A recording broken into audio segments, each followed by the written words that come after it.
高雄的轻铁常常发生互车撞到的事故。今年宽纵线打通车，即马利用5G 甲 AI 技术，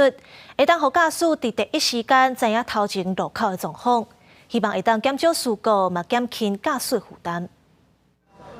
轻铁要来啊！这台手机显示尾算来秒数，阁有实际变化，提醒轻铁驾驶要注意。荧幕顶悬除了显示上落车秒数，阁有青红灯的警示灯资讯，互驾驶知影，毋若轻铁通行较通顺，嘛袂盲分。高雄市政府甲业者开发5G 联网虚拟技术，目前正咧测试，按3月会伫阿湾在路口来使用。还有在透过5G 的 SA， 可以把这个延迟的资讯降到最低，送给把这个整个在我们高雄整个环状的这个轻轨上面所经过的80几个路口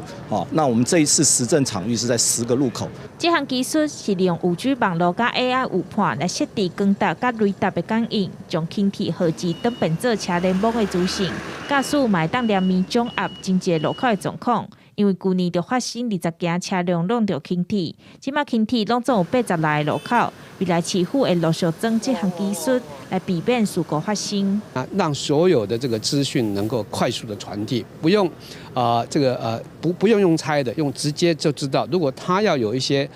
整个的要入侵的时候，他就可以随时在他的 OBU， 也就是驾驶座就可以立即研判。市府表示，今年轻铁正在运行，运量大幅增加，第一个礼拜平均每天有34000多人，甲去年比增加64%。新技术的加入，会当帮助驾驶员掌握路口的交通，事先知影号志，行车爱更加安全。记者张一辉、邱昭勇高雄报道。